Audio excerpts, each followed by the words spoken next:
Morning, guys. Figure I'd do a quick video tutorial on the windshield weather strip.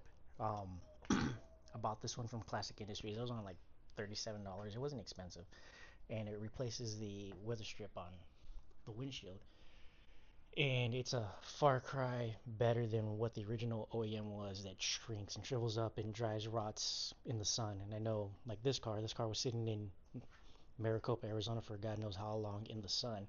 So it was definitely long past its prime. So we're going to do a quick video on how it is to replace it, and I'll show you the before and after. Little caveat, I've already replaced it, but I'm going to go ahead and show you how to remove it and install the new one. It's really simple. The only thing you're sacrificing is your thumbs a little bit on top of where the T-tops are, but otherwise it's a simple install. So as you can see, this is the original. It's all dry rotted and it's stiff and hard as a rock. And it's just really hard and brittle, and it's definitely hard to work with. Um, Getting it off is pretty simple. I mean, depending on how long your car's been sitting outside or how long you've had your car, pretty much determines how hard this is to get off. And there wasn't any adhesive holding this in the channel. It was just a lot of dirt and debris and gunk over the years. Like I said, this really isn't that hard to do. The original one, you want your door open, but it just peels out of the channel really easy. So grab your corner and just work your way off. Again, this is the new one. And okay, so you just work it into the channel,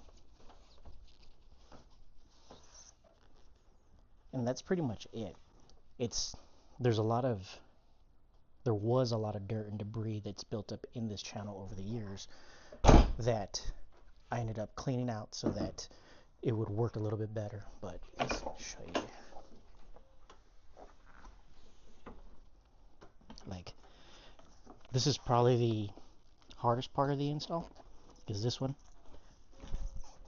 And see, you get this channel that you want to clean out, and basically you just want to work it in. And I've got these panel removal tools, and they do a good job of trying to get it over the lip, because I think this is the hardest part of the install right here, is trying to get this in.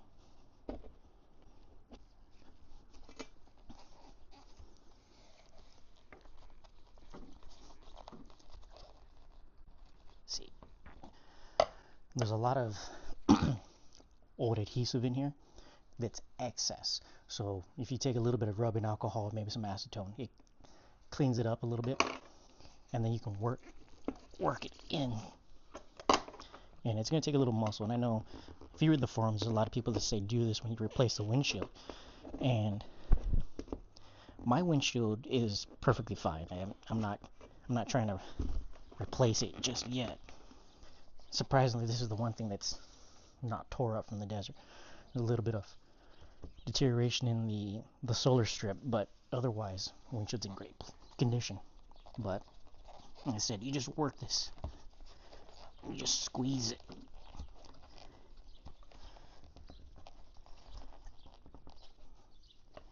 You just take your tool and then you just work it in there. See?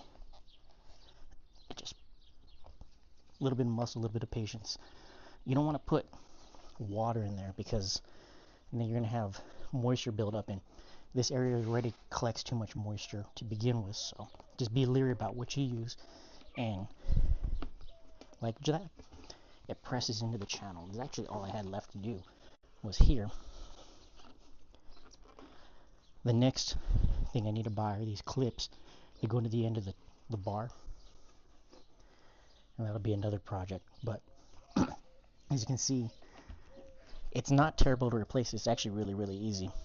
I've also bought the 3M adhesive, the weather strip adhesive, but I don't think that's necessary because this is a very tight seal, and then once I get that trim piece in there, it'll definitely seal up really, really well. Alright, so probably not like the best do-it-yourself video because I kind of had started that before. I just needed to finish it. So as time goes on, content will get a little bit better, and I know it'll improve over time, especially the quality of the way I deliver the videos. But I just wanted to at least get something out there because I know it's been probably about a week now since I did my first video, and I want to keep the videos going, even if it's just to sit around and answer questions for you guys if you got some. But I wanted to say I want to keep the content going because there's not a lot of love I see for 4th gens, and I do see a few content creators out there doing stuff for 4th gens. I know you have TWA Motorsports and stuff like that that has his red TA, and he's occasionally had some other TAs come across his YouTube page, but I want to be consistent with my car and just kind of bring awareness to the F-body community, especially for 4th gens, because like for the last 18 years I've gone to SEMA, and the 37 years I've been alive, there's not a lot of stuff for these platforms. Everybody goes straight to the 98 to 2002 cars because they have the LS1, and I know everybody decries the LT1 motor, but there's still a lot of life in these cars, and there's a lot of potential, a lot of growth. And God, it's crazy to say that this is a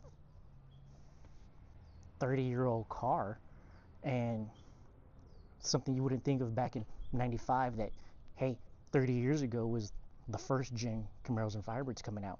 So it's now time for these cars to shine. I know the 3rd gen gets a lot of love, and like I said, at SEMA there's a lot of platform stuff available for the 3rd gen. I know Detroit Speed builds all kinds of stuff for them, and the similarities between the 3rd and 4th gen are not too much different platform wise, and there's still a lot of 3rd gen specific stuff that they keep coming out year after year with, and there's diminishing product for these cars. It's hard to find good stuff anymore, and what I read on the forums, what I see on Facebook and Instagram, there's a lot of inconsistencies with the brands that are available now. So hopefully, as these cars, I guess I see them going up in value a lot more as they get more popular and grab more people's attention. The aftermarket will come back in for like performance parts and restoration, because trying to find a lot of these restoration parts now is kind of hard, and definitely more of a labor of love trying to get this car back on the road than it is just maintaining it at this point. So like I said, eventually the motor I want to replace with a Gen 5 LT1, put in a 6-speed, but for the most of it I want to keep it as original as possible.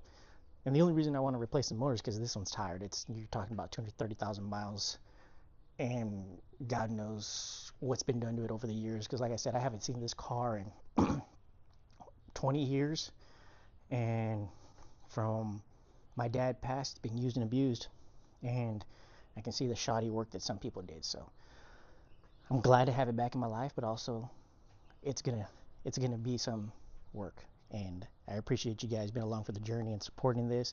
Like I said, if I can help you guys in any way, answer stuff up, show you areas in the car that you need help with, let me know, and I'll be there to help. And drop a like and subscribe to the channel, and we'll keep going as much as I can, and hopefully I don't have any roadblocks.